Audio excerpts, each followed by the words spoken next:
বক্তব্য রাখবেন বাংলাদেশের অধ্যায়ে এক, নতুন বাংলাদেশের ইতিহাস, বাংলাদেশের সমগ্র বাংলাদেশের প্রত্যাশা, আগামীর বাংলাদেশ মামুনুল হকের বাংলাদেশ, আগামী বাংলাদেশ ইসলামের বাংলাদেশ। এখন বক্তব্য রাখবেন শাইখুল ইবনে শাইখুল হাদিস আল্লামা মামুনুল হক হাফিজাহুল্লাহ।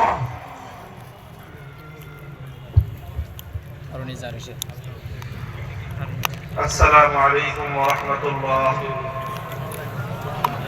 إن الحمد لله نحمده ونستعينه ونستغفره ونؤمن به ونتوكل عليه ونشهد أن لا إله إلا الله وحده لا شريك له ونشهد أن سيدنا ومولانا محمدا عبده ورسوله صلى الله تعالى عليه وعلى آله وأصحابه وبارك وسلم تسليما كثيرا. أما بعد فأعوذ بالله من الشيطان الرجيم.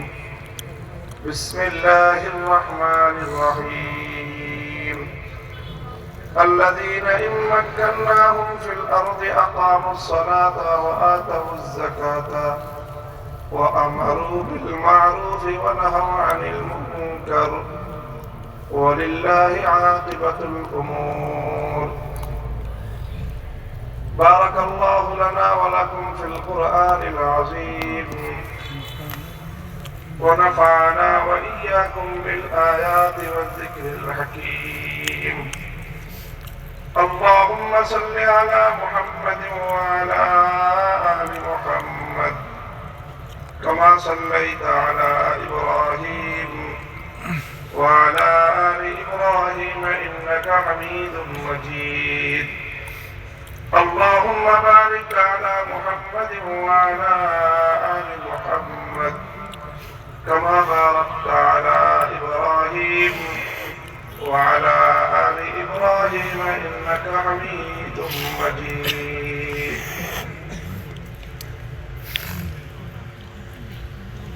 محترم حضرت صدر জলসা, উপস্থিত হযরত উলামায়ে কেরাম, সম্মানিত বয়োজ্যেষ্ঠ মুরব্বী সাহেবান, সমবেত ইসলাম প্রিয় নবী প্রেমিক তৌহিদি মুসলমান ভাই ও বন্ধুগণ, হেফাজতে ইসলাম বাংলাদেশ রাউজান উপজেলা শাখার উদ্যোগে আয়োজিত আজকের এই আজিম ও শান রিসালাত সম্মেলনে আল্লাহ পাক রব্বুল আলামিন আমাদেরকে সমবেত হওয়ার তৌফিক দিয়েছেন।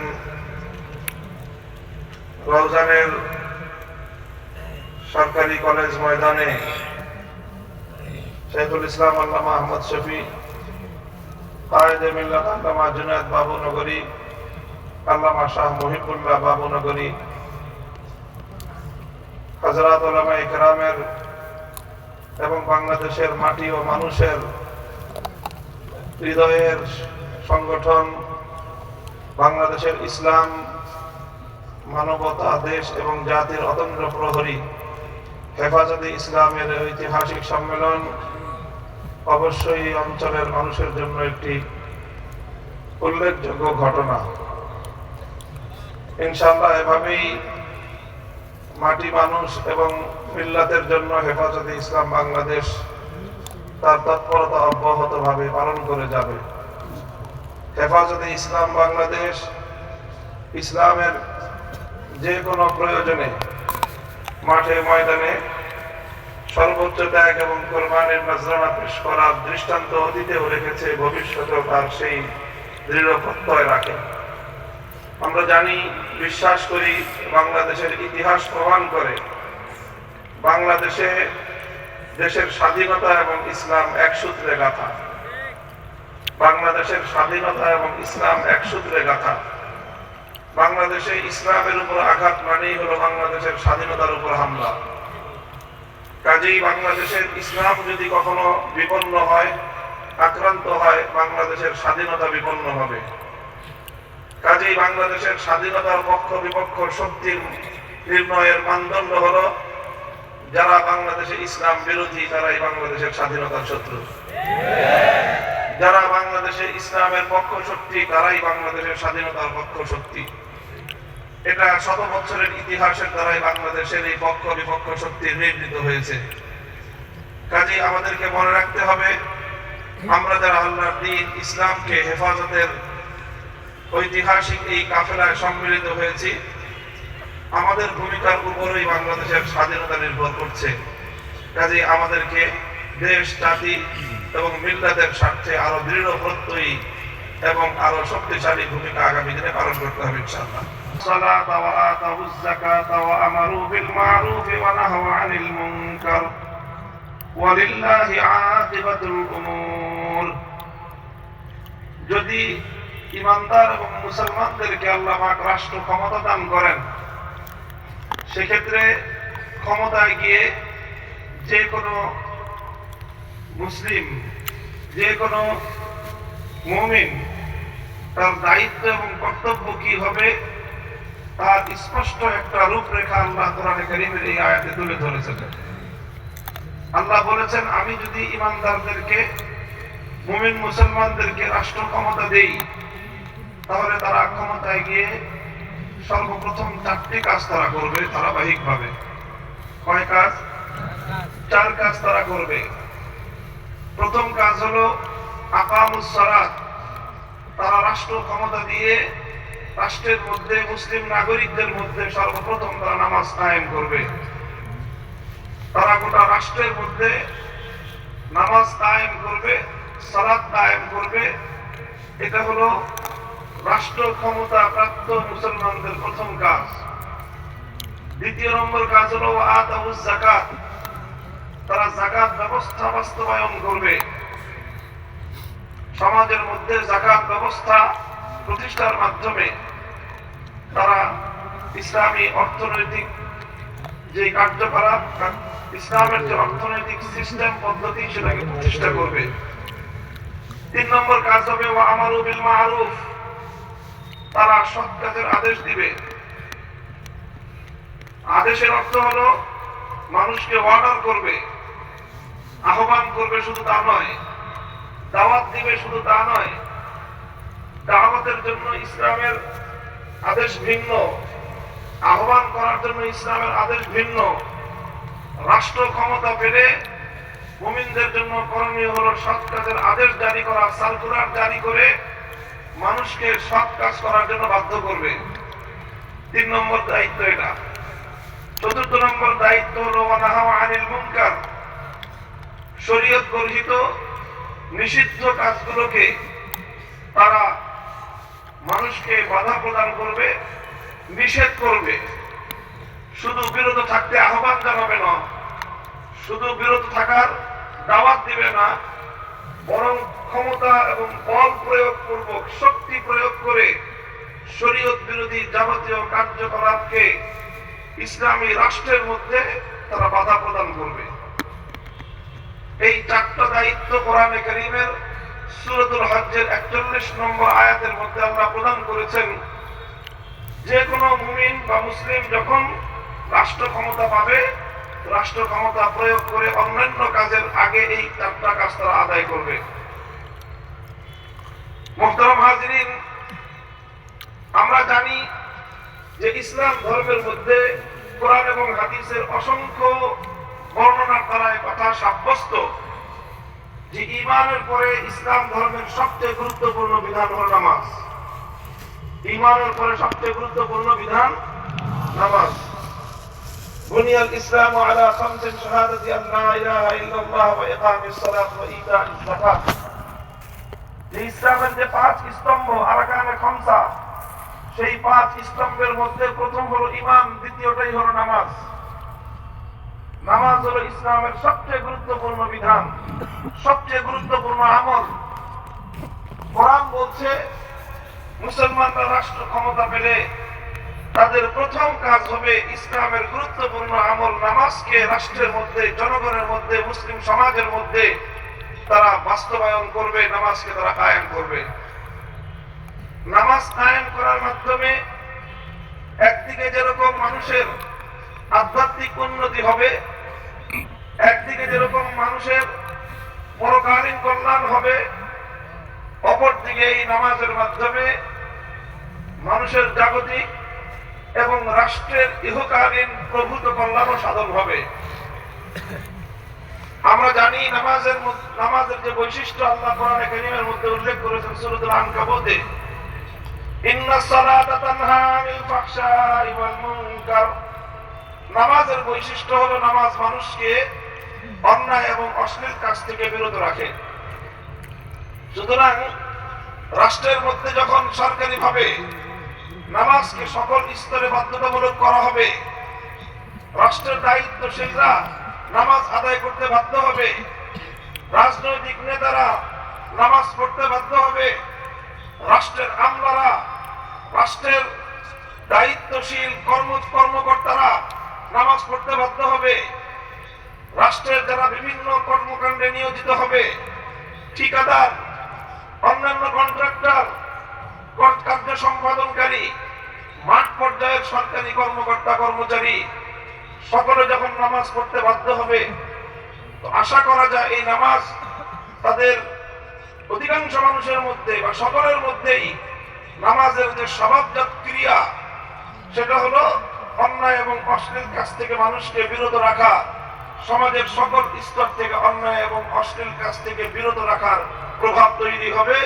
অন্যায় এবং অশ্লীল কাজ সমাজ থেকে অনেকাংশেই কমে যাবে। এর ফলাফল কি দেখা দিবে? আমি আবারও বলছি, একদিকে যেরকম পরকালীন উন্নতি হবে, আধ্যাত্মিক উন্নতি হবে, সঙ্গে সঙ্গে জাগতিক উন্নতি তো এটাও হবে যে মানুষের মধ্যে নীতি নৈতিকতার উন্নয়ন ঘটবে। তখন আর ব্রিজ কালভার্ট নির্মাণে রডের বদলে বাঁশের ব্যবহার দেখা যাবে না। তখন আর সিমেন্টের পরিবর্তে মাটি ব্যবহার করার এই অনৈতিক কার্যকলাপ সমাজের মধ্যে দেখা যাবে না। তখন জনগণের গম চুরি করে মানুষকে তাদের প্রাপ্য অধিকার থেকে বঞ্চিত করবার ঘটনা কমে যাবে। রাষ্ট্রের বিভিন্ন পর্যায়ে দুর্নীতি ব্যাপক হারে লাঘব হবে ইনশাআল্লাহ। তখন সমাজের প্রত্যেকটি উন্নয়নমূলক কাজ দীর্ঘস্থায়ী এবং টেকসই হবে। এটা শুধুমাত্র আল কোরআনুল কারীমের তাত্ত্বিক কোনো বিষয় নয়, বরং এটা ইতিহাস দ্বারা প্রমাণিত ঐতিহাসিক সত্য। খলিফাতুল মুসলিমিন ওমর ফারুক রাদিয়াল্লাহু তাআলা আনহু ইসলামী ইতিহাস নয়, শুধু পৃথিবীর ইতিহাসে ধর্ম বর্ণ নির্বিশেষে সকল মানুষের কাছে গ্রহণযোগ্য একজন স্বীকৃত ঐতিহাসিক সফল রাষ্ট্রনায়ক।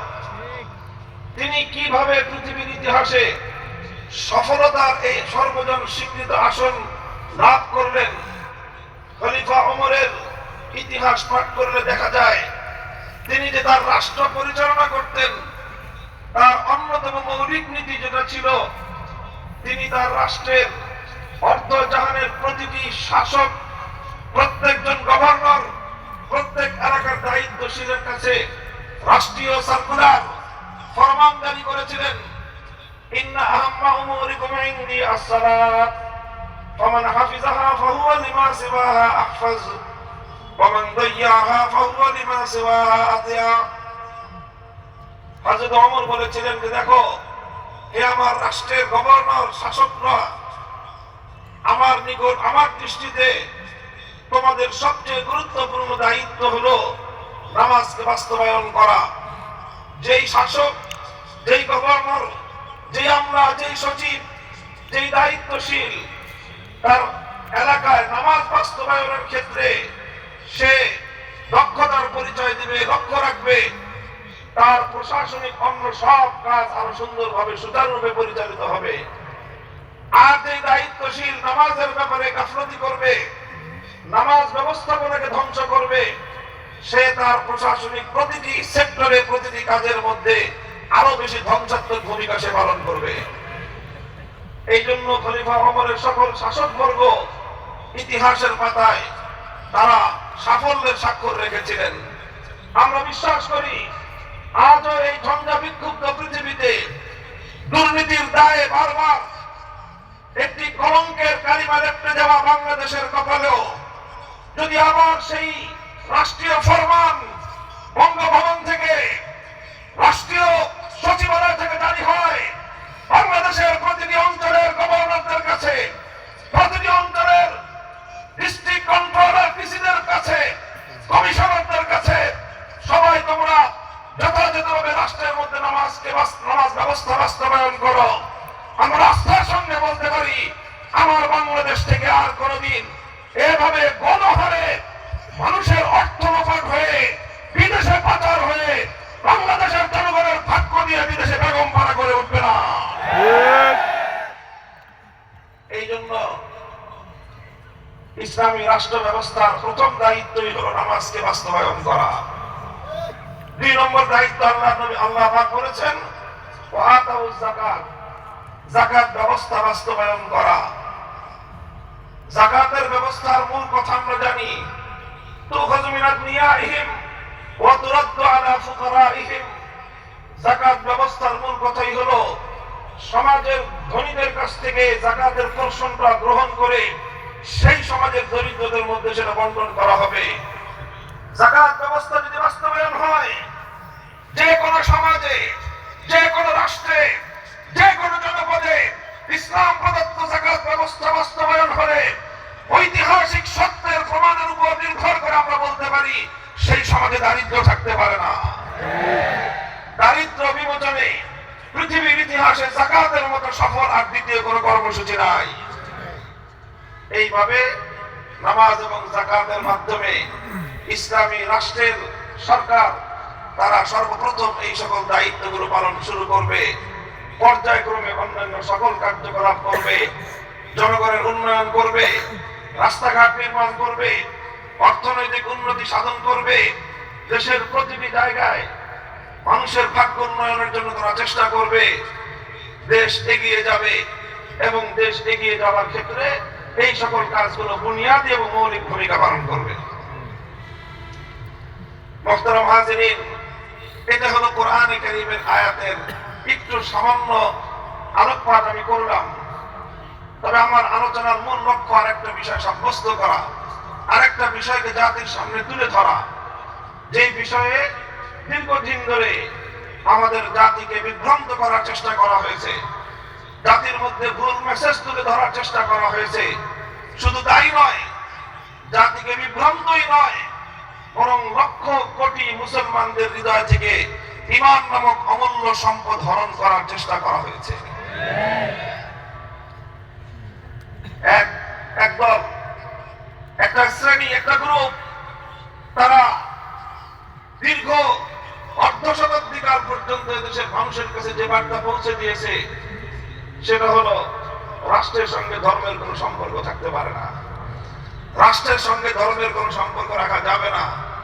এই কথা বলতে বলতে বলতে বলতে অসংখ্য অগণিত মুসলমান মানুষের হৃদয়ের মধ্যে তারা এই কুফরি বিশ্বাসকে এমন ভাবে প্রবিষ্ট করে দিয়েছে, তারা নামাজ পড়ে অথচ তারা আল্লাহর কোরআনের এই বিধানের প্রত্যক্ষভাবে বিরোধিতা করে বেঈমানের উপর রূপান্তরিত হয়েছে। তারা আজ গোটা বাংলাদেশ ব্যাপী এই কুফরি, এই সায়রাবের মোকাবেলায় আমাদেরকে ভুগতান করে দাঁড়িয়ে যেতে হবে, কথাগুলো বলতে হবে। অর্থাৎ এই আয়াত থেকে একটা বিষয় তহিদভাবে প্রমাণিত হয়, নামাজ কায়েম করা ইসলামের বিধান কিনা। জোরে বলেন, নামাজ কায়েম করা ইসলামের বিধান কিনা। যাকাত বাস্তবায়ন করা ইসলামের বিধান কিনা। নামাজ এবং যাকাত এই দুটো বিষয় হলো ইসলামের 5 স্তম্ভের গুরুত্বপূর্ণ দুটি বিধান, দুটি স্তম্ভ।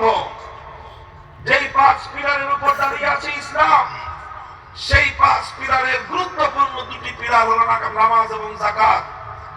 আল কোরআন ব্যক্তহীন ভাষায় বলছে রাষ্ট্রের দায়িত্ব হলো ইসলামের এই পিলারগুলোকে বাস্তবায়ন করা, অর্থাৎ ইসলামকে বাস্তবায়ন করা, ইসলামকে বাস্তবায়ন করা, ইসলামের প্রয়োগ নিশ্চিত করা, এটাই হলো রাষ্ট্রের দায়িত্ব।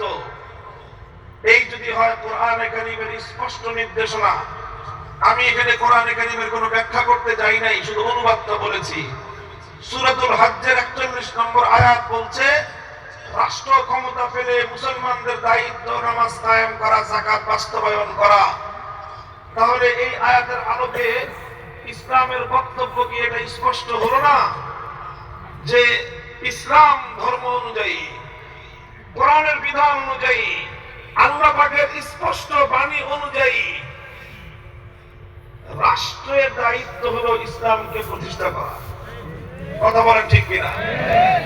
তাহলে রাষ্ট্রের সাথে ধর্মের সম্পর্ক আছে না নাই? রাষ্ট্রের সাথে ইসলামের সম্পর্ক আছে না নাই? রাষ্ট্রের প্রথম দায়িত্ব হলো ইসলামের সঙ্গে সম্পর্ক মজবুত করা। রাষ্ট্রের প্রথম দায়িত্ব হলো ইসলামের পিলারগুলোকে প্রতিষ্ঠিত করা। রাষ্ট্রের প্রথম দায়িত্ব হলো রাষ্ট্রের মধ্যে ইসলামকে বাস্তবায়ন করা।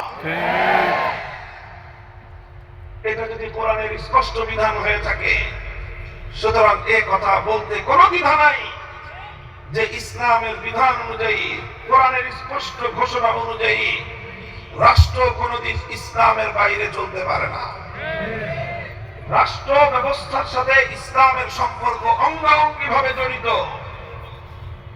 এছাড়াও কোরআনে কারীম শুরু থেকে শেষ পর্যন্ত অধ্যয়ন করলে, আল্লাহ নবীর সিরাত এবং নবীর হাদিসগুলো পাঠ করলে, অসংখ্য অগণিত কোরআনের আয়াত এবং হাদিসের দ্বারা বোঝা যাবে যে ইসলামের, কোরআনের, হাদিসের বহু বিধান রয়েছে, যে বিধানগুলো রাষ্ট্র ক্ষমতা ছাড়া বাস্তবায়ন করা যায় না।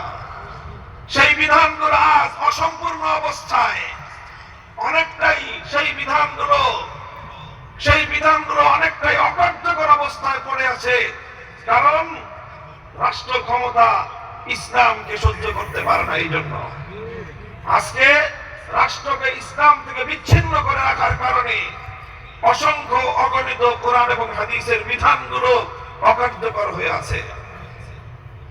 যেই বিধানগুলো বাস্তবায়ন করতে হলে রাষ্ট্র ক্ষমতা প্রয়োগ করা ইসলামের পক্ষে জরুরি।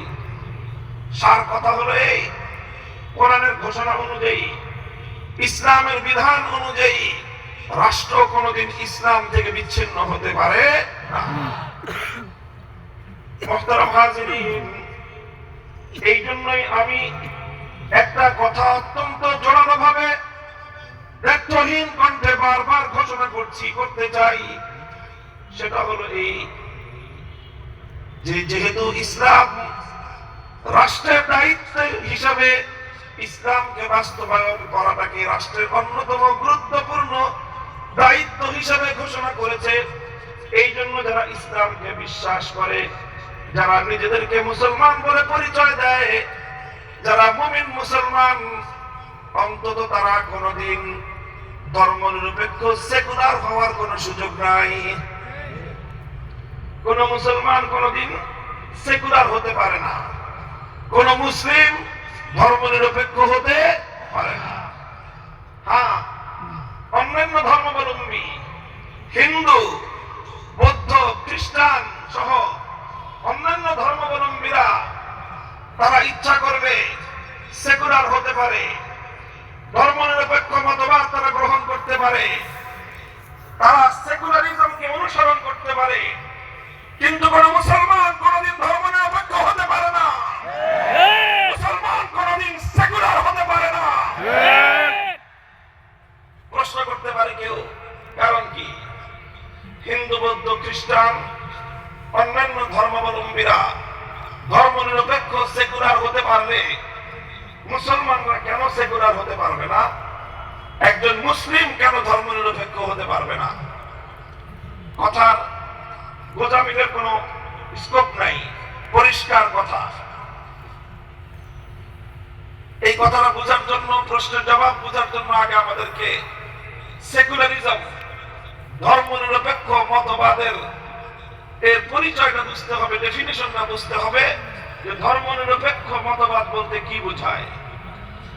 ধর্মনিরপেক্ষ মতবাদ নিয়ে যতই বিশ্লেষণ করা হোক, এর সর্বশেষ যেই ব্যাখ্যাটা দাঁড়ায়, ধর্মনিরপেক্ষ মতবাদকে একটি রাজনৈতিক মতবাদ হিসেবে আখ্যায়িত করা হয়ে থাকে। এই মতবাদের সার কথা হলো রাষ্ট্রের সাথে কোনো ধর্মের সম্পর্ক থাকতে পারবে না। রাষ্ট্রের সাথে কোনো ধর্মের সম্পর্ক থাকতে পারবে না। এটাই হলো সেকুলারিজম, এটাই হলো ধর্মনিরপেক্ষ মতবাদ। হ্যাঁ, রাষ্ট্র ধর্মের বিরুদ্ধেও যেতে পারবে না, আবার রাষ্ট্র কোনো ধর্মের সাথে কোনো সম্পর্ক রাখতে পারবে না। এটাই হলো সেকুলারিজম। যদি এটা হয় ধর্মনিরপেক্ষ মতবাদ, যে রাষ্ট্রের সঙ্গে ধর্মের কোনো সম্পর্ক থাকতে পারবে না, এটা দেখেন সমস্ত ধর্মনিরপেক্ষবাদীরা এই কথাই বলে যে রাষ্ট্রের কোনো ধর্ম থাকবে না, রাষ্ট্র কোনো ধর্মকে প্রেফার করতে পারবে না, রাষ্ট্র কোনো ধর্মকে অগ্রগণ্য মনে করতে পারবে না। এক কথায় বলতে গেলে রাষ্ট্রের সাথে ধর্মের কোনো সম্পর্ক থাকতে পারবে না। এটার নামই হলো সেকুলারিজম, এটার নামই হলো ধর্মনিরপেক্ষ মতবাদ। তো এই মতবাদ যদি কেউ গ্রহণ করতে চায়, একজন হিন্দু যদি ধর্মনিরপেক্ষ মতবাদকে গ্রহণ করতে চায়, হিন্দু ধর্মের দৃষ্টিকোণে তাতে কোনো সমস্যা নাই। একজন বৌদ্ধ অথবা খ্রিস্টান যদি ধর্মনিরপেক্ষ মতবাদকে গ্রহণ এবং অনুসরণ করতে চায়, তাহলে তার ধর্মের পক্ষ থেকে কোনো বিধিনিষেধ নাই। কেন নাই? বিধিনিষেধ এই জন্য নাই, কারণ হিন্দু ধর্ম তার কোন অনুসারীকে, কোন হিন্দুকে কথা বলে না যে তোমার রাষ্ট্রটাকে তুমি হিন্দু ধর্ম অনুযায়ী চালাও।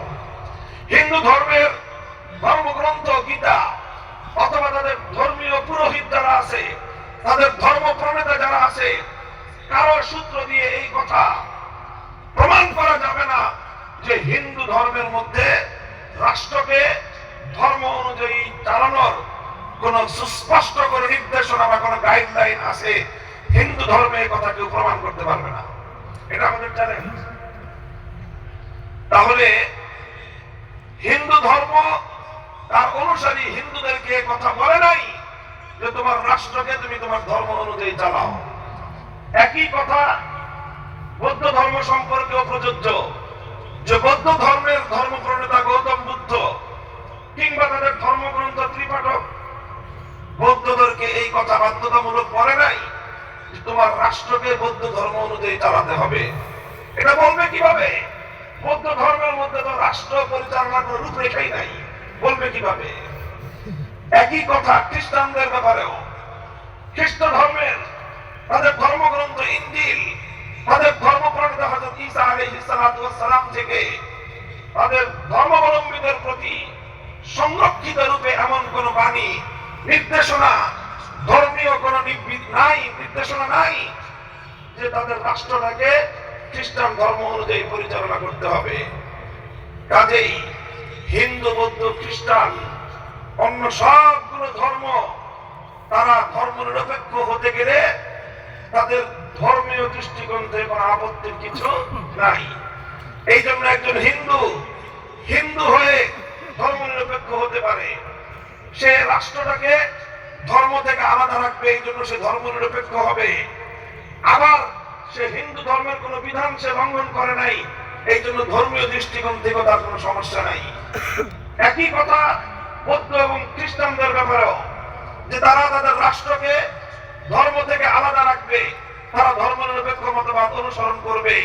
আর এটা করতে গেলে তাদের ধর্ম বৌদ্ধ অথবা খ্রিস্ট ধর্মের পক্ষ থেকে তাদের উপর কোনো বিধিনিষেধ আরোপ করা হবে না, বাধ্যতামূলক কোনো বিধান দেওয়া হবে না।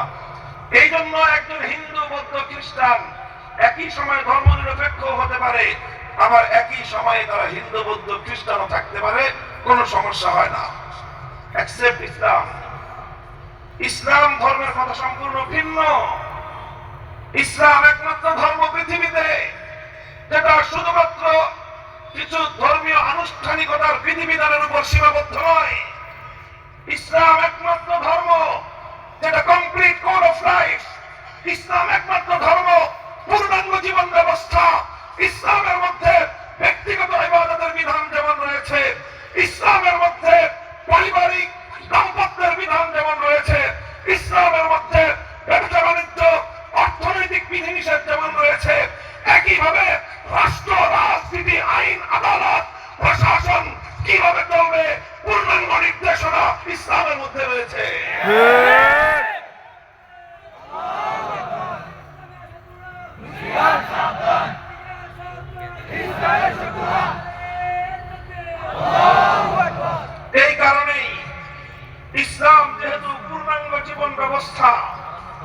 ইসলাম পূর্ণাঙ্গ জীবন ব্যবস্থা, মুকাম্মাল নিজামে হায়াত। এই জন্য ব্যক্তিগত ইবাদত যেরকম ইসলামের একটা অঙ্গ, পারিবারিক জীবন সংক্রান্ত ইসলামের বিধান এটা যেমন ইসলামের একটা অঙ্গ, ইসলামী অর্থ ব্যবস্থা এটাও ইসলামের একটা অঙ্গ, ইসলামী রাজনৈতিক ব্যবস্থা এটাও ইসলামের একটা অঙ্গ।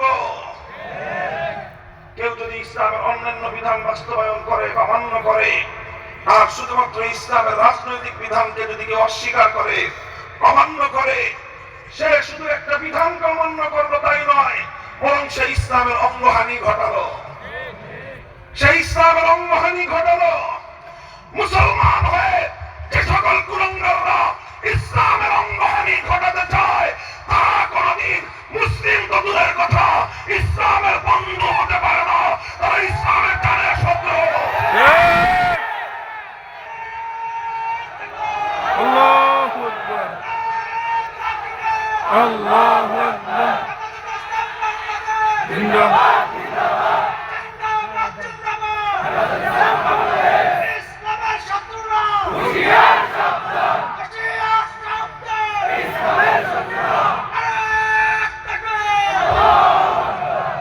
এই জন্য কোন মুসলমান সেকুলারিজম ধর্মনিরপেক্ষ মতবাদের অনুসারী হতে পারে না। আরো স্পষ্ট ভাষায় বুঝে নেন কেন পারে না। দেখেন, যদি একটা মানুষ ধর্মনিরপেক্ষ মতবাদ অথবা সেকুলারিজমকে যদি সে গ্রহণ করতে চায়, তাহলে সেকুলারিজমের যে মূল দর্শন রাষ্ট্রকে ধর্ম থেকে আলাদা করা, এটাকে তাকে মানতে হবে। এটা না মানলে সে ধর্মনিরপেক্ষ হতে পারে না, স্বধর্মনিরপেক্ষ মতবাদের অনুসারী হতে পারে না। রাষ্ট্রকে ধর্ম থেকে আলাদা না করলে সেকুলারিজমের অনুশীলন চর্চা করা যায় না। রাষ্ট্রকে ধর্ম থেকে আলাদা না করলে ধর্মনিরপেক্ষ মতবাদের অনুসারী হওয়া যায় না। তাহলে ধর্মনিরপেক্ষ মতবাদের অনুসারী হতে গেলে রাষ্ট্রকে ধর্ম থেকে আলাদা করতে হবে। আর ইসলাম মানতে গেলে পশ্চিমকালেও রাষ্ট্রকে ধর্ম থেকে বিচ্ছিন্ন করা যাবে না। ইসলাম বলে রাষ্ট্রকে ধর্মের আন্ডারে অধীনে নিয়ে আসো, ধর্ম অনুযায়ী ব্যক্তিগত জীবন চলবে, ইসলাম অনুযায়ী পরিবার জীবন চলবে, ইসলাম অনুযায়ী ব্যবসা বাণিজ্য অর্থনৈতিক কার্যকলাপ চলবে, ইসলাম অনুযায়ী আদালত বিচার ব্যবস্থা চলবে, ইসলাম অনুযায়ী প্রশাসন চলবে, ইসলাম অনুযায়ী রাষ্ট্র এবং রাজনীতি চলবে। এটাই ইসলামের চূড়ান্ত কথা, এটাই ইসলামের শেষ কথা। কাজেই কেউ যদি ইসলাম মানতে চায়, রাষ্ট্রকে ইসলামের আন্ডারে আনতে হবে। ধর্মনিরপেক্ষ মতবাদ অনুসরণ করতে চাইলে রাষ্ট্রকে ইসলাম থেকে বিচ্ছিন্ন করতে হবে। কাজেই একজন মানুষ একই সঙ্গে ইসলাম মেনে রাষ্ট্রকে ধর্মের আন্ডারে আনা, আবার ধর্মনিরপেক্ষ মতবাদ মেনে রাষ্ট্রকে ধর্ম থেকে বিচ্ছিন্ন করা, এই দুই কাজ অর্থাৎ এমন দুই দিকে যাত্রা করা দুই নৌকায় কোনোদিন একজন মানুষ আরোহণ করতে পারে না। তোমাকে যে কোনো একটা চয়েস করতে হবে, যে কোনো একটা বেছে নিতে হবে।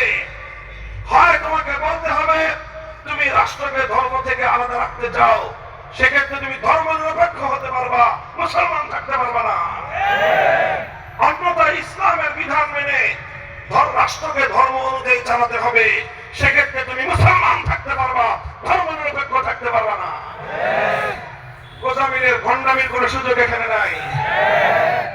কেউ বলতে পারেন যে হুজুর আপনি তো বলতেছেন যে একই সঙ্গে মুসলিম আর ধর্মনিরপেক্ষ থাকা যায় না, কারণ ইসলাম বলে রাষ্ট্রকে ধর্মের আন্ডারে আনো, ধর্মনিরপেক্ষ মতবাদ বলে রাষ্ট্রকে ধর্ম থেকে বিচ্ছিন্ন করো। আপনারা বলেন একই সঙ্গে আন্ডারে আনা আবার বিচ্ছিন্ন করা, এই দুটো কাজ একসঙ্গে করা সম্ভব? বলেন সম্ভব? আপনাকে বলা হচ্ছে, একটা নির্দেশ দেওয়া হচ্ছে যে তুমি ঘরের ভিতরে থাকো, আর একটা নির্দেশ দেওয়া হচ্ছে তোমাকে তুমি ঘরের সাথে সম্পর্ক ছিন্ন করো। এই দুটো নির্দেশ এক সময় পালন করা সম্ভব? ঘরের ভিতরে থাকা, ঘর থেকে সম্পর্ক ছিন্ন করা, এই দুটো জিনিস যেমন একসঙ্গে বাস্তবায়ন করা সম্ভব নয়, ঠিক একই সঙ্গে ইসলাম মেনে রাষ্ট্রকে ধর্মের আন্ডারে আনা, আবার সেকুলারিজম মেনে রাষ্ট্র থেকে ধর্মকে বিচ্ছিন্ন করা, এই দুই নির্দেশ কোনদিন একসঙ্গে বাস্তবায়ন করা সম্ভব নয়। এই কথাগুলো বলতে গেলে এখন তো নাম উল্লেখ করেই বলতে হয়, আর না হলে আমি রাজনৈতিক ওয়াজ মাহফিলে কোন রাজনৈতিক দলের নাম উল্লেখ করতে আমার ভালো লাগে না, কিন্তু এই জায়গাটায় কথা বলতে গেলে আওয়ামী লীগের নাম উচ্চারণ না করে সম্ভব না। এই বাংলাদেশে ধর্মনিরপেক্ষ মতবাদ নামক এই অভিশপ্ত রাজনীতি বাংলার মাটিতে আমদানি করেছে আওয়ামী লীগ। বিগত 54 বছর ধরে এই ভণ্ডামির রাজনৈতিক দর্শনের মাধ্যমে কোটি কোটি মানুষের ঈমান হরণ করেছে আওয়ামী লীগ। এখন কেউ বলবেন যে হুজুর আপনি বলতেছেন যে ইসলাম এবং ধর্মনিরপেক্ষ মতবাদ একসঙ্গে মানা যায় না। আওয়ামী লীগ তো মানলো, 54 বছর ধরে তো মানলো, তারা ধর্মনিরপেক্ষ থাকলো আবার তারা মুসলমানও থাকলো, এটা কেমনে থাকলো? এটা থাকছে কিভাবে?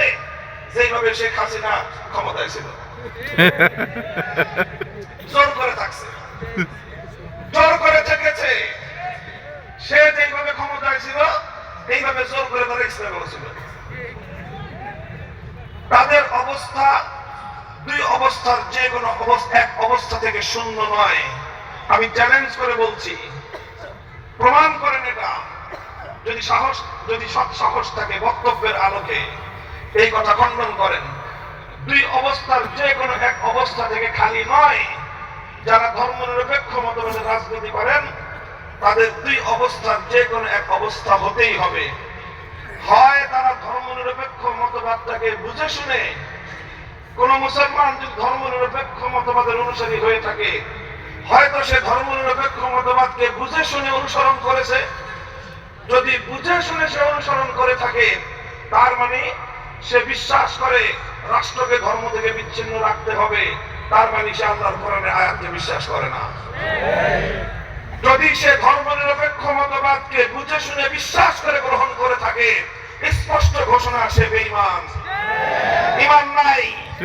একটুর পরিমাণ ঈমান থাকার কোনো সম্ভাবনা নাই। আরেক হতে পারে যে ধর্মনিরপেক্ষ মতবাদের অনুসরণ করেছে না শুনে না বুঝেই।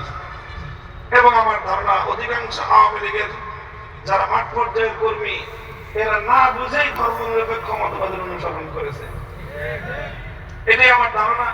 এই জন্য এদেরকে আমরা কোন সময় স্বাভাবিকভাবে অমুসলিম বলি না।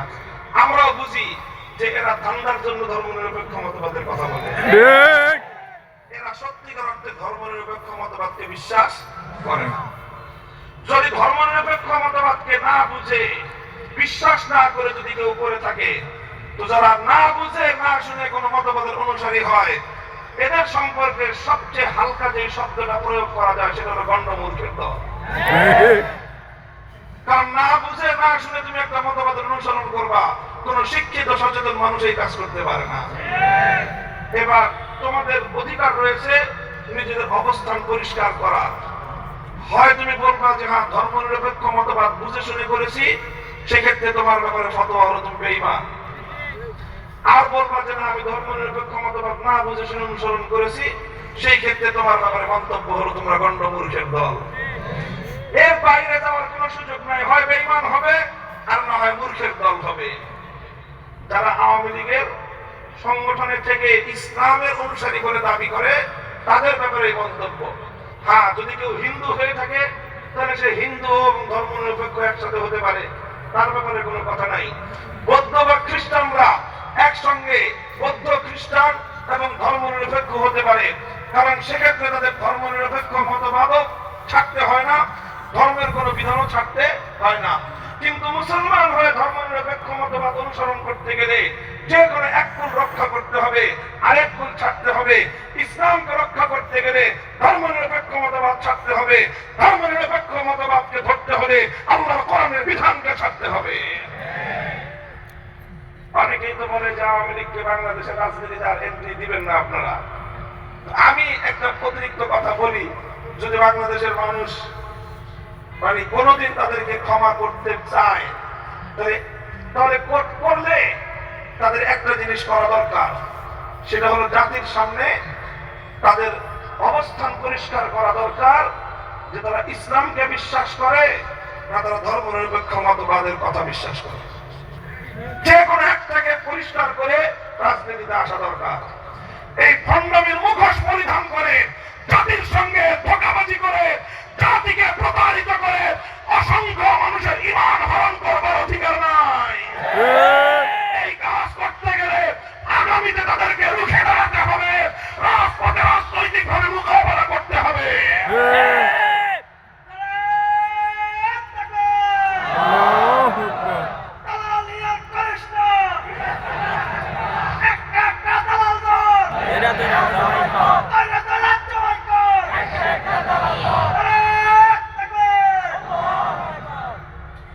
মুহতারাম হাজিরিন, এতক্ষণ পর্যন্ত আমি যে আলোকপাত করলাম এই আলোচনার সার কথা কোরআনের আলোকে, ইসলামের অকাট্য বিধানের আলোকে, ইসলামের বিধান মতে, ইসলামের দৃষ্টিতে কোন মুসলিম, কোন মুমিন রাজনৈতিক মতবাদ হিসেবে ধর্মনিরপেক্ষ মতবাদকে গ্রহণ করতে পারে না। অনেকে কেউ মনে করতে পারেন যে শুধু আমি আওয়ামী লীগের নামই নিলাম। আওয়ামী লীগ বাংলাদেশে তারা স্বঘোষিত ধর্মনিরপেক্ষ মতবাদের আমদানিকারক, বাংলাদেশের প্রতিষ্ঠাতা, বাংলাদেশের মার্কেটিংকারী এবং বাংলাদেশে তারা ধর্মনিরপেক্ষতা মতবাদের সোল এজেন্ট। এই জন্য তাদের কথা বললাম। রাজনৈতিক দল হিসেবে আলোচনা করতে গেলে আওয়ামী লীগের নাম আসার সাথে সাথে বিএনপির নামও আসে। তাদের কথাও পরিষ্কার আমাদের বলতে হয়। বিএনপির রাজনৈতিক দর্শনের মধ্যে আমরা অতীতে যেটুকু খুঁজে পাই, বিএনপির প্রতিষ্ঠাতা মরহুম শহীদ প্রেসিডেন্ট জিয়াউর রহমান সাহেব ক্ষমতায় এসে বাংলাদেশের সংবিধান থেকে ধর্মনিরপেক্ষ মতবাদকে তিনি মাইনাস করেছেন। ভারতের মতবাদ দিল্লিতে পাঠিয়ে দিয়ে তার জায়গায় সংবিধানে আল্লাহর উপর অবিচল আস্থা এবং বিশ্বাসকে তিনি সংযুক্ত করেছিলেন।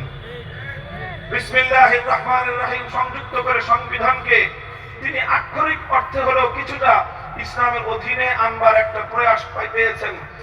পূর্ণটা হয় নাই, সিংহভাগও হয় নাই, 80% হয় নাই, 90% হয় নাই, 2-4% ইসলামের সঙ্গে সংবিধানকে, রাষ্ট্রকে তিনি সম্পৃক্ত করার চেষ্টা করেছেন। এখন বর্তমান সময়ের বিএনপির রাজনৈতিক মতাদর্শ নিয়ে মানুষের মধ্যে এক ধরনের ঘোলাটে পরিস্থিতি তৈরি হয়েছে, এক ধরনের দ্বিধা সংশয় এবং এক ধরনের এই সকল বিষয়কে নিয়ে ধূম্রজাল সৃষ্টি হয়েছে। বিএনপি অনেক সময় অনেক নেতারা তারা তাদের রাজনৈতিক দর্শন ধর্মনিরপেক্ষ মতবাদের কথাও তারা বলে বসে থাকেন। আমাদের কথা হলো সবিনয় জিজ্ঞাসা, আপনারা পরিষ্কার করেন যে আপনারা আপনাদের প্রতিষ্ঠাতার সেই ধর্মনিরপেক্ষ মতবাদ বিরোধী রাজনৈতিক দর্শনের উপর আছেন না আপনারা আপনাদের রাজনৈতিক দর্শন পরিবর্তন করেছেন। যদি আগেরটায় থেকে থাকেন এক কথা, আর যদি তারা বলে থাকে যে না আমরা আমাদের রাজনৈতিক মতাদর্শ পরিবর্তন করে ধর্মনিরপেক্ষ মতবাদকে নিজেদের রাজনৈতিক দর্শন হিসেবে গ্রহণ করেছি, আমরাও রাষ্ট্রের সাথে ইসলামের সম্পর্ক দেখতে চাই না, এই কথা যেদিন বিএনপি বলবে তারপরের দিন নয় সেই দিনই আমাদের পক্ষ থেকে স্পষ্ট ঘোষণা হবে বিএনপি আওয়ামী লীগের বি টিমে পরিণত হয়েছে। কাজেই এই বিষয়ে তাদের জাতির সামনে তাদের বক্তব্য স্পষ্ট করতে হবে। আর না হয় এভাবেই যদি চলতে থাকে যে কোনো সময় তাদের গায়েও ধর্মনিরপেক্ষ কুফরি মতবাদের ট্যাগ লাগবে এবং এর জন্য তারাই দায়ী থাকবে। কথা পরিষ্কার। মুহতারাম হাজিরিন, ধর্মনিরপেক্ষ মতবাদের সঙ্গে ইসলামের যে সাংঘর্ষিকতা, ইসলামের যে বিরোধ, এটা আমি এতক্ষণ পর্যন্ত আল্লাহর কোরআনের সূরাতুল হজ্জের 41 নম্বর আয়াতের আলোকে, ইসলামের বিধানের আলোকে বর্ণনা করলাম। আমার আখেরি পয়েন্ট হলো আলোচনার ধর্মীয় দৃষ্টিকোণ থেকে, ইসলামিক দৃষ্টিকোণ থেকে যেমনি ভাবে 90% মুসলমানের বাংলাদেশ, এই দেশে কোনোদিন ধর্মনিরপেক্ষ মতবাদ রাজনৈতিক দর্শন হিসেবে গ্রহণযোগ্য হতে পারে না। ঠিক একইভাবে ঐতিহাসিক দৃষ্টিকোণ থেকেও বাংলাদেশ পশ্চিমকালেও ধর্মনিরপেক্ষ মতবাদ অনুযায়ী চলতে পারে না। শুধু ইসলামিক দৃষ্টিকোণ নয়, ঐতিহাসিক দৃষ্টিকোণ থেকেও বাংলাদেশে ধর্মনিরপেক্ষ মতবাদ চলতে পারে না। বলবেন কোন ঐতিহাসিক দৃষ্টিভঙ্গি? সুদীর্ঘ ইতিহাসের পর্যালোচনায় আমি যাব না। শুধুমাত্র ইতিহাসের কথাগুলোকে স্মরণ করিয়ে দেওয়ার জন্য বলছি। এই বাংলাদেশের অতীতের ৩৫০ বছরের ইতিহাস পর্যালোচনা করুন। ১৭৫৭ সালে এই দেশ গোটা ভারতবর্ষ ইংরেজরা দখল করে। ইংরেজদের দখল করার আগ পর্যন্ত এই গোটা ভারতবর্ষ, এখানে আইন চলত আল্লাহর কোরআনের আইন, রাষ্ট্র চলত কোরআনী সংবিধান অনুযায়ী। ১৭৫৭ সালে ইংরেজরা দেশটাকে দখল করার পরে ১৯০ বছর পর্যন্ত রাষ্ট্র চলেছে ব্রিটিশ আইন অনুযায়ী। তাদের শাসন ব্যবস্থায় ধর্ম থেকে তার রাষ্ট্রকে বিচ্ছিন্ন করে রেখেছিল। ১৯০ বছর পর্যন্ত ব্রিটিশদের এই ধর্মনিরপেক্ষ তাদের বানানো বিচার ব্যবস্থা, শাসন ব্যবস্থা কুফরি মতবাদ থেকে রাষ্ট্রকে বিচ্ছিন্ন করে আবার এটাকে স্বকীয় আদর্শে পরিচালিত করবার জন্য আজাদীর সংগ্রাম চলেছে ১৯০ বছর। অনেক রক্ত ইতিহাস, অনেক রক্ত ঝরানোর ইতিহাস, আজাদীর সংগ্রামের দীর্ঘ ত্যাগের কোরবানি, নজরানা পেশ করবার ইতিহাস। ১৮৩১ সালে বালাকোটের রণাঙ্গনে সৈয়দ আহমদ শহীদ রহমতুল্লাহ আলাইহির শাহাদাত বরণের ইতিহাস। এরও আগে ১৮০৩ সালে হযরত শাহ আব্দুল আজিজ মুহাদ্দিস দেহলভী রহমতুল্লাহ আলাইহির পক্ষ থেকে ঐতিহাসিক দারুল হরফ ফতোয়ার ইতিহাস। তিনি বলেছিলেন, এই উপমহাদেশ, এখানে মুসলমানরা যদিও ব্যক্তিগত জীবনে ধর্ম পালন করতে পারে, কিন্তু রাষ্ট্র ইসলামী আইন অনুযায়ী চলে না। সুতরাং এই দেশ দারুল হরফ, এই দারুল হরফকে আবার দারুল ইসলামে পরিণত করার জন্য জিহাদ করা মুসলমানদের জন্য ফরজ। এই ফতোয়া দিয়েছিলেন শাহ আব্দুল আজিজ রহমতুল্লাহ আলাইহি, যে একটি কুফরি দেশকে, একটি অনইসলামিক দেশকে আবার ইসলামী রাষ্ট্রে পরিণত করার জন্য জিহাদ বাধ্যতামূলক হওয়ার ফতোয়া দেওয়ার পরে ১৮৩১ সালে বালাকোটের রণাঙ্গনে ইংরেজদের বিরুদ্ধে আজাদীর সংগ্রাম হয়েছে, মুক্তির লড়াই হয়েছে, ইসলামের জন্য জিহাদ হয়েছে। সৈয়দ আহমদ শহীদ জীবন দিয়েছেন অসংখ্য বীর মুজাহিদদের রক্তের বিনিময়ে। ১৮৩১ সালে বালাকোটের রণাঙ্গনে মুসলমানরা রক্ত দিয়েছেন, জীবন দিয়েছেন, পরাজিত হয়েছেন, তবে ইসলামের পতাকা সমুন্নীত হয়েছে। ১৮৫৭ সালে আবার সামেরীর রণাঙ্গনে হাফেজ জামান রহমতুল্লাহ আলাইহির নেতৃত্বে জিহাদ হয়েছে, আজাদীর সংগ্রাম, স্বাধীনতার সংগ্রাম, মুক্তির লড়াই আবার আলেম ওলামাদের রক্তে আল্লাহর জমিন রঞ্জিত হয়েছে। তারা রক্ত দিয়েছেন, জীবন দিয়েছেন, ফাঁসি কাস্টে ঝুলেছেন, কিন্তু আল্লাহর জমিনে পশ্চিমকালেও ধর্মনিরপেক্ষ মতবাদের মতো ব্রিটিশ প্রবর্তিত কুফরি মতবাদকে তারা মেনে নেন নাই।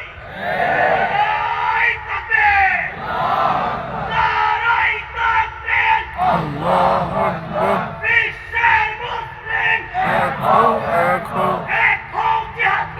বিশ্বের মুসলিম আল জিহাদ, আল জিহাদ, আল জিহাদ, আল জিহাদ।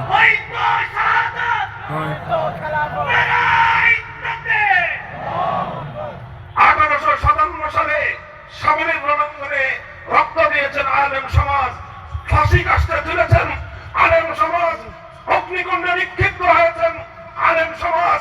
তাদেরকে গরুয়ার মহিষের চামড়ার মধ্যে ভরে সেই উত্তাল গঙ্গার স্রোতের মধ্যে ভাসিয়ে দেওয়া হয়েছে। ঘরে ঘরে এতিম হয়েছে আলেমদের সন্তানেরা, স্ত্রীরা বিধবা হয়েছেন, কোল খালি হয়েছে আলেমদের মায়েদের। এক সাগর রক্ত পেরিয়ে ১৮৫৭ সালের এই রক্তক্ষয়ী আজাদীর সংগ্রামকে সামনের দিকে এগিয়ে নিয়ে গিয়েছে মুসলমানরা। ১৮৬৬ সালে দারুল উলুম দেওবন্দ প্রতিষ্ঠিত হয়। এরও ৮০ বছর পর সংগ্রামের মধ্য দিয়ে ১৯৪৭ সালে ব্রিটিশদেরকে বিতাড়িত করে, ব্রিটিশদেরকে এই দেশ থেকে ঝাঁটাপেটা করে বিদায় করে গোটা ভারতবর্ষকে মুক্ত এবং স্বাধীন করা হয়। যখন ভারতবর্ষ মুক্ত হলো, ব্রিটিশদের দখলদারিত্ব থেকে স্বাধীনতা লাভ করলো, ঐতিহাসিক প্রশ্ন আসলো, স্বাধীনতা পাওয়ার আগ মুহূর্তে দেশটা চলবে কিভাবে? আগে তো চলতো ইসলাম অনুযায়ী, আগে চলতো আল্লাহর কোরআনের আইন অনুযায়ী, আগে ৭০০ বছর পর্যন্ত চলেছে ইসলামী শরিয়ার আইন অনুযায়ী। এখন ব্রিটিশ পরবর্তী ভারত উপমহাদেশে কোন রাজনৈতিক দর্শন অনুযায়ী রাষ্ট্র ব্যবস্থা পরিচালিত হবে? এই প্রশ্ন আসার পর তখন গোটা ভারতবর্ষের দুই জাতি হিন্দু এবং মুসলিম প্রধানত দুই জাতি বসবাস করত। এই দুই জাতির মধ্যে ব্যাপকভাবে বিরোধ দেখা দিল। হিন্দুরা বলল গোটা ভারতবর্ষ চলবে একটা নীতি অনুযায়ী, সেটা হলো ধর্মনিরপেক্ষ মতবাদ। কারণ ধর্মনিরপেক্ষ মতবাদ অনুসরণ করা ছাড়া হিন্দুদের কাছে অন্য কোন রাজনৈতিক দর্শন নাই। হিন্দু ধর্মের মধ্যে রাষ্ট্র পরিচালনার কোন নীতি পলিসি কিছুই নাই, রূপরেখা নাই। এই জন্য তারা তাদের রাষ্ট্র ব্যবস্থা পরিচালনা করার জন্য ধর্মনিরপেক্ষ মতবাদকে তাদের রাজনৈতিক দর্শন হিসেবে তারা গ্রহণ করলো। হিন্দুরা দাবি করলো গোটা ভারতবর্ষ রাষ্ট্র চলবে ধর্মনিরপেক্ষ মতবাদ অনুযায়ী। 47 সালে গোটা ভারতবর্ষের অধিকাংশ মুসলমানদের দাবি ছিল যে না, আমরা রাষ্ট্র স্বাধীন করেছি, মুক্ত করছি, ব্রিটিশদের জিঞ্জির থেকে মুক্ত হয়ে গোলামীর শিকল ভেঙে এই দেশকে স্বাধীন করব, আর সেই স্বাধীন দেশে ধর্মনিরপেক্ষ মতবাদের অধীনে থাকবো। এই জন্য সৈয়দ আহমদ রহমতুল্লাহ আলাইহি শাহাদাত বরণ করেন নাই। এই জন্য সামরিক রণাঙ্গনে হাফেজ জামান বুকের রক্ত দেন নাই। এই জন্য আলেম সমাজ ফাঁসি কাস্টে ঝুলেন নাই। ধর্মনিরপেক্ষ রাষ্ট্র করবার জন্য নেসারা নীতি তুমিররা বসার কিল্লা করেন নাই। শরীয়তুল্লাহরা ফরায়েজি আন্দোলন ধর্মনিরপেক্ষ রাষ্ট্র করবার জন্য করেন নাই। এই জন্য অধিকাংশ মুসলমানদের দাবি হলো যে আমরা এমন একটা রাষ্ট্র চাই যেই রাষ্ট্রে আইন হবে আল্লাহর কোরআনের আইন, সংবিধান হবে ইসলামী শরিয়ার সংবিধান। এমন একটা রাষ্ট্র আমরা প্রতিষ্ঠা করতে চাই।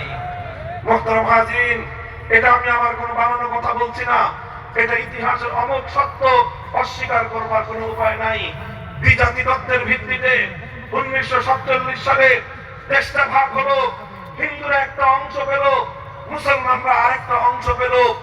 যদিও সেই বন্টনের মধ্যে বৈষম্য ছিল, সেই বন্টনে মুসলমানদেরকে জুলুম করা হয়েছে, প্রাপ্য অধিকার থেকে বঞ্চিত করা হয়েছে, অংশের দিক থেকে ক্ষুদ্র অংশ প্রদান করা হয়েছে। অর্ধেক অংশ প্রাপ্য হলেও দেয়া হয়েছে আমাদেরকে তার চেয়ে অনেক কম। সেই কমটুকুর মধ্যেও সমস্ত ক্রিম আর মাখন গুলো ভারতের অংশে দিয়ে আমাদেরকে আমাদের ন্যায্য প্রাপ্য হিস্সা থেকে বঞ্চিত করা হয়েছে 47 সালের দেশ বিভাগের সময়। আজকের যুগের বাংলাদেশের তৌহিদি আমার নতুন প্রজন্ম, ছাত্র জনতা, তোমরা বাংলাদেশের ম্যাপটার সামনে নিয়ে একদিন দেখবা বাংলাদেশের যে মানচিত্র, সেই মানচিত্র দেখলে মনে হবে যেন বাংলাদেশের মানচিত্রের উপর দিয়ে কোন একটা তেল্লাচড়াকে ছেড়ে দেওয়া হয়েছিল। তেল্লাচড়া বুঝো না? তেল্লাচড়া এই পায়ের মধ্যে রং লাগিয়ে ছেড়ে দিছে, তেল্লাচড়া হেঁটে গেছে আঁকা বাঁকা পথ। আর ওইভাবে বাংলাদেশটাকে ভারত থেকে সীমান্তটা ভাগ করা হয়েছে। আসল কাহিনী হলো এই, সীমান্ত এমন ভাবে ভাগ করা হয়েছে যেখানে ক্রিম, যেখানে মাখন, সেটাকে ভারতের অংশে দিয়ে মুসলমানদেরকে তাদের প্রাপ্য অধিকার থেকে বঞ্চিত করা হয়েছে। দার্জিলিং ভারতের পক্ষে দেওয়া হয়েছে। সেই বাংলাদেশের সুনামগঞ্জের দিরাই সাল্লা, সেই ছাদক উপজেলার ওইখানে যেখানে পাথরের খনি রয়েছে, পাথরের খনি ওই পাশে দেওয়া হয়েছে। একইভাবে বাংলাদেশের নেত্রকোনা, দুর্গাপুরের সেই প্রান্তিক অঞ্চলে বিরিশিরি, ওই সকল এলাকাগুলোতেও যে সকল পাথরগুলো, পাহাড়গুলো মূল্যবান, সেগুলো ভারতের অংশে দিয়ে মুসলমানদের ভূখণ্ডকে প্রাকৃতিক সম্পদ থেকে বঞ্চিত করা হয়েছে। এইভাবেই এক দীর্ঘ বঞ্চনা বৈষম্যের মধ্য দিয়েই 47 সালে মুসলমানরা তাদের জন্য একটা ভূখণ্ড পেয়েছিল, যেই ভূখণ্ডে তারা আইন কায়েম করবে, শাসন করবে আল্লাহর কোরআনের আইন অনুযায়ী, ইসলামী শরিয়া বিধান অনুযায়ী। দেশ ভাগ হলো, এক ভাগ পেল ধর্মনিরপেক্ষতাবাদীরা, আরেক ভাগ পেল ইসলামপন্থীরা। যদিও ভাগ অর্ধাবর্তী হওয়ার কথা 16 ভাগের মধ্যে, তাদেরকে দিয়ে দেওয়া হলো 12 ভাগ, আমরা পেলাম শুধুমাত্র 4 ভাগ। এই 4 ভাগ পাওয়ার পর আমাদের পূর্বসূরীরা সকল বঞ্চনা, সকল বৈষম্যকে শুধুমাত্র একটি কারণে মেনে নিয়েছিলেন। সব বৈষম্য মেনে নিলাম, সকল জুলুম বঞ্চনা মেনে নিলাম, শুধুমাত্র একটি কারণে। আমাদের কথা ছিল, আমাদের পূর্বপুরুষদের চেতনা ছিল, আমরা এত বড় রাষ্ট্র না পেলেও ছোট্ট একটা রাষ্ট্র পেল, আমরা ছোট একটা রাষ্ট্র নিয়ে সন্তুষ্ট থাকতে চাই, ছোট্ট একটা ভূখণ্ড নিয়ে আমরা সন্তুষ্ট থাকতে চাই। এই ভূখণ্ডে হয়তো অনেক অর্থনৈতিক উন্নতি হবে না, অনেক অর্থনৈতিক সমৃদ্ধি হবে না, বিশ্ব দরবারে অনেক সমৃদ্ধ বড়লোক সম্পদশালী দেশ হিসেবে হয়তো আমরা মাথা উঁচু করে দাঁড়াতে পারবো না। আমরা চেয়েছিলাম 3 বেলা খেতে না পারলে অন্তত 1 বেলা খেয়ে থাকবো, 1 বেলাও খেতে না পারলে পেটে পাথর বাঁধবো। কিন্তু এমন একটা মানচিত্র চাই, এমন একটা ভূখণ্ড চাই, এমন একটা রাষ্ট্র চাই যে রাষ্ট্রে আইন চলবে আল্লাহর, সংবিধান হবে আল কোরআনের। এভাবেই রাষ্ট্রটা ভাগ হলো। 47 সালে রাষ্ট্র ভাগ হওয়ার পরে স্বাভাবিকভাবেই হিন্দুদের অংশে তারা তাদের প্রতিষ্ঠিত রাজনৈতিক দর্শন ধর্মনিরপেক্ষ মতবাদ বাস্তবায়ন করলো। মুসলিমদের ভূখণ্ডে প্রতিশ্রুতি অনুযায়ী, অঙ্গীকারের ওয়াদা অনুযায়ী ইসলামী শাসন কায়েম হওয়ার কথা। দুর্ভাগ্য মুসলিম জাতির, যারা রাষ্ট্রটা স্বাধীনতার পর রাষ্ট্রের দায়িত্বভার পেল, সেই পশ্চিম পাকিস্তানি গাদ্দার খান পাঠানের দল 24 বছর পর্যন্ত মুসলিম জাতির সঙ্গে গাদ্দারি, বিশ্বাসঘাতকতার বেইমানি করেছে। যতবার তাদেরকে বলা হয়েছে যে তোমাদের তো কথা ছিল রাষ্ট্র ভাগ করবার সময় এই অংশ ব্রিটিশ প্রবর্তিত শাসন ব্যবস্থা অনুযায়ী চলবে না, এই অংশ ধর্মনিরপেক্ষ মতবাদ অনুযায়ী চলবে না, মুসলমানদের ভূখণ্ড চলবে আল্লাহর কোরআনের আইন অনুযায়ী, ইসলামী সংবিধান অনুযায়ী, সুতরাং তোমার নিজামী ইসলাম বাস্তবায়ন করো। দুর্ভাগ্যজনক ভাবে 24টা বছর পর্যন্ত পশ্চিম পাকিস্তানি খান পাঠানরা শুধুমাত্র আমাদের সাথে নয়, গোটা মুসলিম জাতির সঙ্গে গাদ্দারি, বিশ্বাসঘাতকতা, বরং ইসলামের সঙ্গে, আল্লাহর সঙ্গে তারা বেইমানি করেছে। সেই বেইমানির ফলস্বরূপ 1971 সালে জুলুমের বিরুদ্ধে, জালিমের বিরুদ্ধে মজলুমের লড়াই, বৈষম্যের বিরুদ্ধে ইনসাফের লড়াই করতে গিয়ে বাংলাদেশকে স্বাধীন করা হয়েছে। এই দেশটাকে ভেঙে পশ্চিম পাকিস্তানিদের জুলুম স্বৈরতন্ত্রকে খতম করে স্বাধীন বাংলার মাটিতে ইনসাফ এবং ন্যায়ের সাম্যের পতাকা উড্ডীন করবার জন্য দেশটাকে মুক্ত স্বাধীন করা হয়েছিল। 71-এর 16ই ডিসেম্বর দেশটা মুক্ত হলো, স্বাধীন হলো, কিন্তু দুর্ভাগ্য আমাদের পিছু ছাড়লো না। দুর্ভাগ্য আমাদেরকে আরো আষ্টে পৃষ্ঠে জড়িয়ে ধরলো। আমরা মনে করেছিলাম 9 মাসের মুক্তিযুদ্ধের মাধ্যমে আমরা স্বাধীন হয়েছি, 9 মাসের মুক্তিযুদ্ধের মাধ্যমে আমরা জুলুমের শৃঙ্খল থেকে মুক্ত হয়েছি। এদেশের মানুষ মনে করেছিল 9 মাসের মুক্তিযুদ্ধের মধ্য দিয়ে বাংলাদেশ সকল আধিপত্যবাদের বিরুদ্ধে মোকাবেলা করে স্বকীয়তা, স্বাধীনতা নিয়ে মাথা উঁচু করে দাঁড়াবার সক্ষমতা অর্জন করেছে। কিন্তু অত্যন্ত পরিতাপের বিষয়, 1 মাস যেতে না যেতেই এদেশের মানুষের স্বপ্ন ভঙ্গ হলো। বাংলাদেশের স্বাধীনতার যুদ্ধে নেতৃত্ব দানকারী আওয়ামী লীগের নেতা মরহুম শেখ মুজিবুর রহমান সাহেব, উনি স্বাধীনতার পরে পশ্চিম পাকিস্তানের কারাগার থেকে মুক্ত হয়ে বাংলাদেশে না এসে সোজা যায় গ্রেন লন্ডনে। লন্ডন থেকে তার বিমান বাংলাদেশের স্বাধীন মাটিকে স্পর্শ করে নাই, তার আগেই স্পর্শ করেছে, তার বিমান ল্যান্ড করেছে নয়াদিল্লিতে। বৈঠক হয়েছে ভারতের তৎকালীন প্রধানমন্ত্রী শ্রীমতী ইন্দিরা গান্ধীর সঙ্গে। ইন্দিরা গান্ধী তখনই শেখ মুজিবুর রহমান সাহেবকে বলে দিয়েছিলেন, স্বাধীন করেছো তোমরা দেশ, কিন্তু এই দেশ এখন চলবে ভারতের নিয়ম অনুযায়ী, ভারতের নিয়ম অনুযায়ী।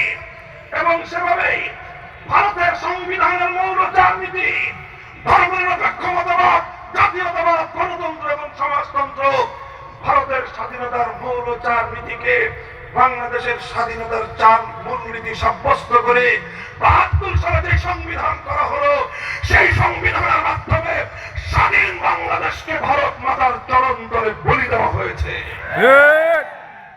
বাংলাদেশটাকে ভারতের শৃঙ্খলে আবদ্ধ করবার জন্য, ভারতের গোলামীর শৃঙ্খল দিয়ে বেঁধে রেখে বাংলাদেশের স্বাধীনতার অর্জনকে হরণ করবার চেষ্টা করা হয়েছে।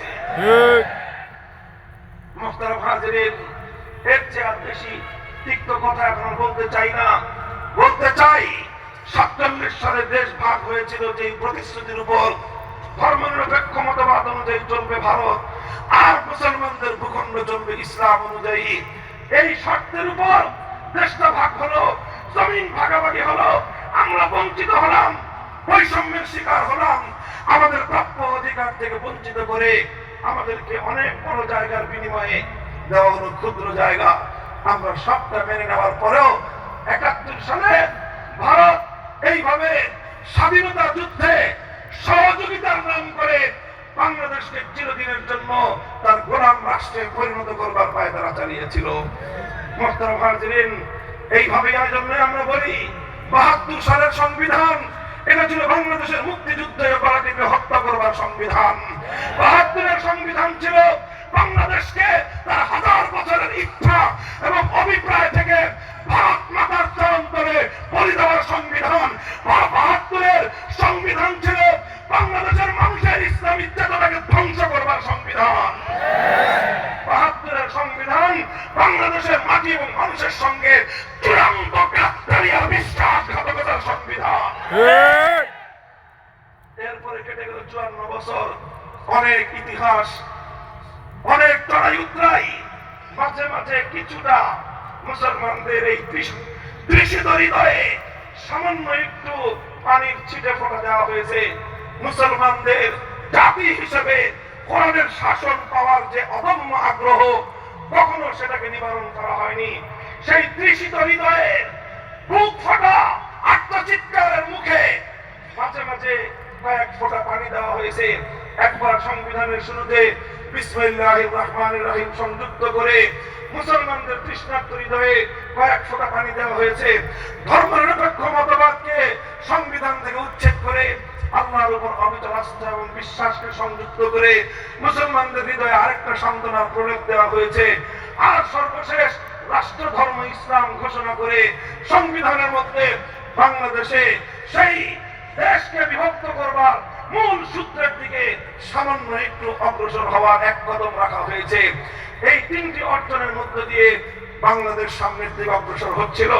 কিন্তু ২০০৮ সালে ক্ষমতার মসনদে এসে স্বৈরাচারী ফ্যাসিবাদী ভিনদেশী ভারতের কৃতদাসী শেখ হাসিনা সরকার অত্যন্ত ন্যাক্কারজনক ভাবে, অত্যন্ত জঘন্য ভাবে বাংলাদেশের সংবিধান থেকে আল্লাহর উপর অবিচল আস্থা এবং বিশ্বাসকে উৎখাত করে ৯০% মুসলমানদের হৃদয়ে আঘাত করে আবার সেই ভারতীয় দাসত্বের শৃঙ্খল ধর্মনিরপেক্ষ মতবাদ বাংলাদেশের সংবিধানে সংযুক্ত করেছে।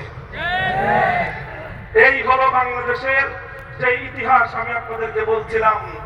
এখন আমি আমার কনক্লুশন, আমি আমার সমাপ্তিমূলক আহ্বান জানাতে চাই, বলতে চাই, যেটা সেই আদর্শের ভিত্তিতে দেশ ভাগ হয়েছিল সেই আদর্শ আজও পর্যন্ত অমীমাংসিত রয়েছে। যেই কথার ভিত্তিতে আমার মুসলমানদের এই গণপথকে ভারতীয় আধিপত্য থেকে, ভারতের শৃঙ্খল থেকে মুক্ত করা হয়েছিল, আজও আমাদের সেই স্বপ্ন পূরণ হয় নাই।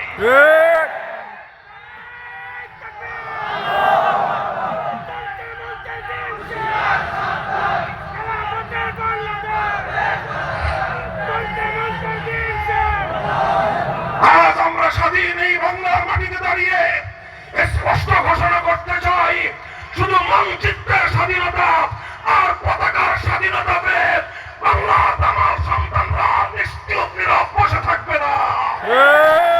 আগামীর বাংলাদেশ নির্মিত হবে ৪৭-এর চেতনা, ৭১-এর মুক্তিযুদ্ধ এবং ২৪-এর স্বৈরাচারী ফ্যাসিবাদ বিরোধী সংগ্রামের ঘোষণার ভিত্তিতে। সেই বাংলাদেশ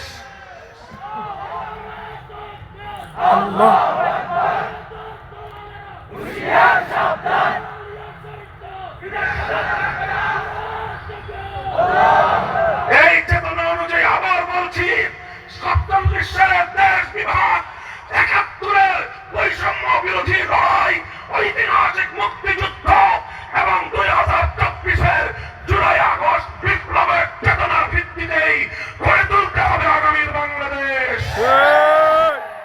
এই বাংলাদেশে আর ভারতীয় অথবা ভিনদেশীয় কোন রাষ্ট্রের আধিপত্য চলবে না, চলতে দেওয়া হবে না। আমরা বাংলাদেশের আগামীর দিনে অন্তত ধর্মনিরপেক্ষ মতবাদ নামক ভারতীয় বাস্তবতার কুফরি মতবাদ বাংলার সংবিধানে বরদাস্ত করব না, বরদাস্ত করব না।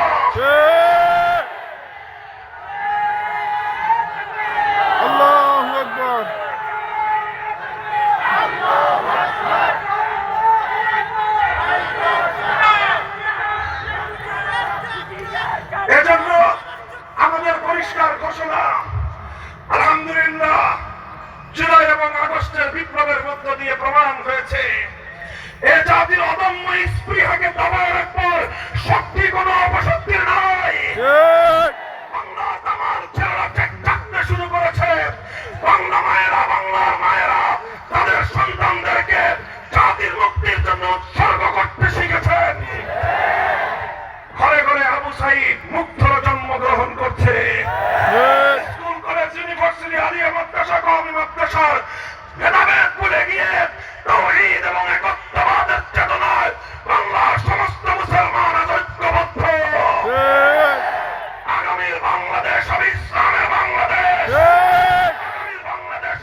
একটি সুন্দর বাংলাদেশ গড়তে চাই। দেখো, তাকিয়ে দেখো, খোরাসানের মুসলমানরা জেগে উঠেছে, আল্লাহর দ্বীন বিজয়ী হয়েছে। সিরিয়ার মুসলমানরা জেগে উঠেছে, দামিশকের মানারাতুল বাইজা সেই শুভ্র মিনারা মুক্ত স্বাধীন হয়েছে। ইনশাআল্লাহ বাংলার মুসলমানরা আজ জাগ্রত প্রায়, বাংলার মুসলমানরা তাওহীদের চেতনায় উজ্জীবিত। সংগ্রামী সাথী ও বন্ধুগণ, 2024-এর 5ই আগস্ট স্বৈরাচারী ফ্যাসিবাদী যুগের নব্য ফেরাউন শেখ হাসিনা বাংলাদেশ ছেড়ে তার প্রভুদের দেশে আশ্রয় নেওয়ার 1 ঘন্টার মধ্যে বাংলাদেশে যেই ঘটনাটা সংঘটিত হয়েছে সারা দুনিয়া মিডিয়ার মাধ্যমে দেখেছে। সেই ঘটনা হলো, এটাই বাংলাদেশের আগস্ট বিপ্লবের আইকন, এটাই হলো বাংলাদেশের আগস্ট বিপ্লবের আইকনিক প্রেজেন্টেশন। সেটা হলো একটা জিনিস, 1 ঘন্টার ব্যবধানে কোন নেতা ঘোষণা দিতে হয় নাই, কোন নেতার নেতৃত্বের প্রয়োজন হয় নাই। বিপ্লবী বাংলার সাধারণ তাওহীদি জনতা টেকনাফ থেকে তেঁতুলিয়ায় মুসলমানদের জাতীয় জনপদে যত ভাস্কর্য মূর্তি ছিল ভেঙে গুড়িয়ে দিয়েছে। আলহামদুলিল্লাহ, মুসলমানদের জনপদ থেকে মূর্তি অপসারণ করা হয়েছে, কিন্তু কোন হিন্দু ধর্মাবলম্বীদের মন্দিরে সংরক্ষিত কোন প্রতিমার গায়ে ফুলের আঁচড় দেওয়া হয় না। প্রমাণ হয় আগস্ট বিপ্লবের সৈনিকেরা ছিল সাম্প্রদায়িক সম্প্রীতিতে বিশ্বাসী। আগস্ট বিপ্লব পরবর্তী বাংলাদেশ সাম্প্রদায়িক সম্প্রীতিতে বিশ্বাসী বাংলাদেশ। হিন্দু, বৌদ্ধ, খ্রিস্টান যার যার ধর্ম নিজ নিজ আঙ্গিকে স্বাধীনভাবে নিরাপদভাবে পালন করবে। সেই নিরাপত্তার জন্য যা করতে হয় হেফাজতে ইসলাম বাংলাদেশ তাই করবে। যার যার ধর্ম তোমরা নিজ নিজ অঙ্গনে পালন করবে, কিন্তু ভাগে পাওয়া মুসলমানদের ভূখণ্ডের জাতীয় স্থাপনায় আর কোনদিন কোন মূর্তি বরদাস্ত করা হবে না। যদি সেটা শেখ মুজিবুর রহমান সাহেবের মূর্তি হোক, সেটা জিয়াউর রহমান সাহেবের মূর্তি হোক, মুসলমানদের জনপদে সমস্ত মূর্তি ভেঙে গুড়িয়ে দেওয়া হবে।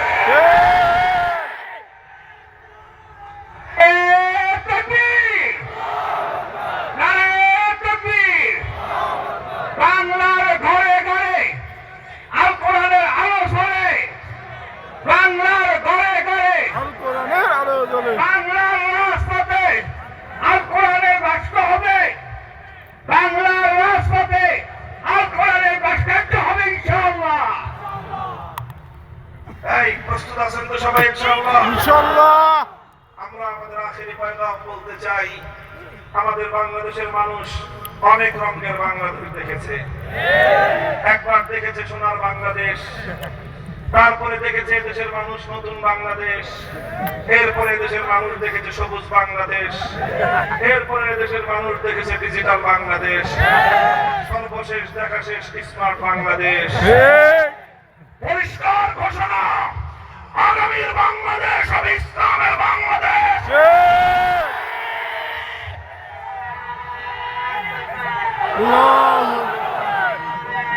আগামী বাংলাদেশ, আগামী বাংলাদেশ ইসলামের বাংলাদেশ, মামুনুল হকের বাংলাদেশ, আগামী বাংলাদেশ মামুনুল হকের বিকল্প নাই। যোগ্য নেতা পাইছি ভাই, যোগ্য নেতা পাইছি ভাই। ব্যক্তিগত স্লোগানের প্রয়োজন নাই। দেখেন, আমি একটা কথা পরিষ্কার করে দিই আপনাদের কাছে, আমি ওয়াজ মাহফিলের মঞ্চে, ইসলামিক আলোচনার মঞ্চে ইসলামী রাজনৈতিক দর্শনের কথা বলা, এটাই আমার এজেন্ডা, এটাই আমার মাহফিল করবার মূল টার্গেট। আমি ইসলামের রাজনৈতিক দর্শন, রাষ্ট্র ব্যবস্থার কথা বলি, তবে এই রাজনৈতিক এই ধরনের ওয়াজ মাহফিলগুলো থেকে, নির্দলীয় মঞ্চগুলো থেকে কোন দলীয় রাজনীতির কথা আমি বলি না, বড় পছন্দও করি না। আমার এই দর্শনটা আপনারা যারা আমাকে ভালোবাসেন অনুসরণ করার চেষ্টা করবেন। ইসলামকে সর্বতভাবে সামগ্রিকভাবে আমরা জাতির সামনে তুলে ধরবো, ইসলামের রাজনৈতিক দর্শনকে আমরা জাতির সামনে তুলে ধরবো। কথা বলেন ঠিক না বেঠিক? পরিষ্কার আমাদের বক্তব্য, আমরা আগামীর বাংলাদেশ ইসলামের বাংলাদেশ দেখতে চাই। কথা বলেন ঠিক না বেঠিক? ঠিক। এই বাংলাদেশ শুধু বক্তৃতা দিয়ে হবে না, কথা বলেন, শুধু স্লোগান দিয়েও এটার জন্য আমাদেরকে মেহনত আর পরিশ্রম করতে হবে, ঘাম ঝরানো পরিশ্রম করতে হবে। প্রস্তুত থাকবেন? শুধু ঘাম দিয়ে হবে না, রাতের অন্ধকারে চোখের অশ্রু ছেড়ে আল্লাহর কাছ থেকে সাহায্য কামনা করতে হবে। ঘাম আর অশ্রুর বিনিময়ে শুধু বিপ্লব আসে না, পৃথিবীতে কোনো নজির নাই। তবে ঘাম আর অশ্রু দিয়ে যে কোনো জমিন বিপ্লবের জন্য উর্বর হয়ে ওঠে। কথা বলেন ঠিক কিনা? ঘাম দিয়ে অশ্রু দিয়ে মাটি যখন বিপ্লবের জন্য উর্বর হবে তখন